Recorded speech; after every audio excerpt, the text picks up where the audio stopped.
Senator from Orangeburg, Senator Stevens. I apologize. I didn't know the senator was there.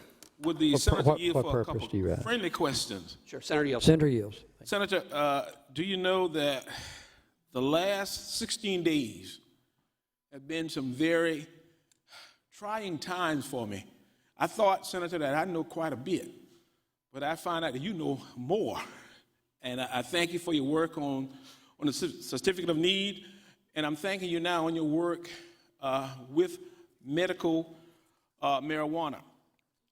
I took it upon myself, Senator, to go back and to read and to follow the benefits of cannabis, medical marijuana.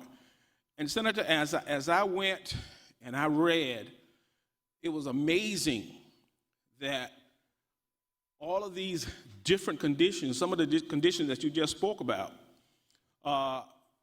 there was different strains, multiple strains of cannabis out there that is good for, Senator, do you know depression, anxiety, what else I got, arthritis, osteoarthritis. Senator, do you know that with this list of pains and agonizing events that have crippled our generation of people, that we have something, Senator, that we have the power to help them being those individuals who are crippled with pain, Senator, to make their life more easy. You make a great point, Senator, when you talk about different strains addressing different conditions. And it's important, in understanding this, there are two main chemical derivatives of cannabis. You've got CBD and THC. Okay, THC is the derivative that has psychoactive components. And the ratio of THC to CBD may have to be adjusted to address a certain person's condition, because everybody has an endocannabinoidal system, okay? And a lot of these conditions, these qualifying conditions, are a result of their endocannabinoidal system being out of whack or being defective. Cannabis interacts with your body in a way to remediate that imbalance, that deficiency. And that's why, what this bill requires, and one of the things it requires is independent lab testing to make sure that it's pure, no adulterants, nothing dangerous for patients. But also, importantly, what it does is it labels each of the products and provides there what the ratio of THC to CBD is, so that you can figure out which one is interacting with you in a way that provides relief. Because, as you say, what might work for you in addressing a condition you have, I may have the same condition, but I might need a different ratio because my endocannabinoidal system is different than yours. And do you know, Senator, in that same information that I read, that it simply says that it comes down to genetics and the chemical makeup of one's body. Absolutely. Of how effective or will actually medical marijuana work. And the reason, and it's a great point, because most pharmaceuticals, okay, address symptoms of illnesses or problems or diseases. What's different about cannabis and cannabis's medicine is it interacts with your body in a way to address the underlying causes of those conditions. It's just a different approach.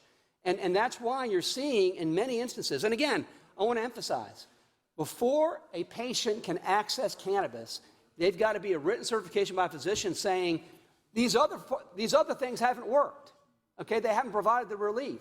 I mean, it's almost like our right to try legislation, right? Our right to try legislation says that if you tried everything else, if you tried all these pharmaceuticals and none of them providing the relief, then you can have these non-FDA things. I'm just talking, why can't we do that same thing here? If there are certain conditions which the evidence shows can be treated with medical cannabis, and if a physician then says, okay, we've gone through and done a diagnosis, we've made a finding that you have this condition that qualifies, we've also made a finding that the pharmaceuticals or other medicines you've been given haven't worked, why wouldn't we give them access to that? To me, it's just that doctor-patient relationship. And I heard a lot about that during the COVID debate, with people being upset about government telling physicians what they can do for their patients. But some of those same individuals are ones that have concerns about this bill now. And I don't get that disconnect. Senator, do you believe that it's because of a lack of knowledge?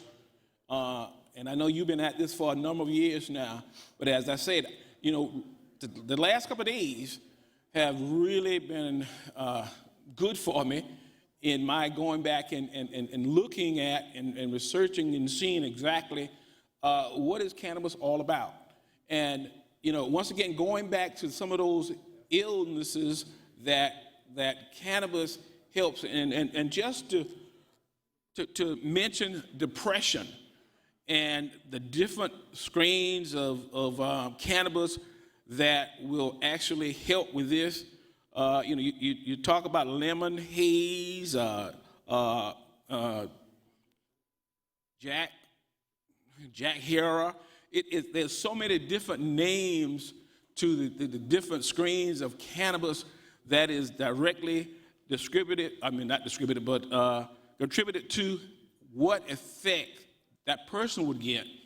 And yes, the ratio between the TCH and what is it, psychotic effect or the neural effects from the use of CBD, this is where, Senator, I think that the doctors or the physicians comes in and to best describe what is best for the patient. So I'm going to sit down, but Senator, I want you to continue to educate us on this and to educate the citizens of South Carolina, because I think it's time now that we do something that is constructive for the citizenry. And as I said, and I will say again, I am, Senator, as you know, in favor of this bill, and I will support it, and I will go out, and I will do whatever I have to do, Senator, to make sure that South Carolina is given an opportunity, citizens is given an opportunity to be able to enjoy life from the therapeutic results of cannabis.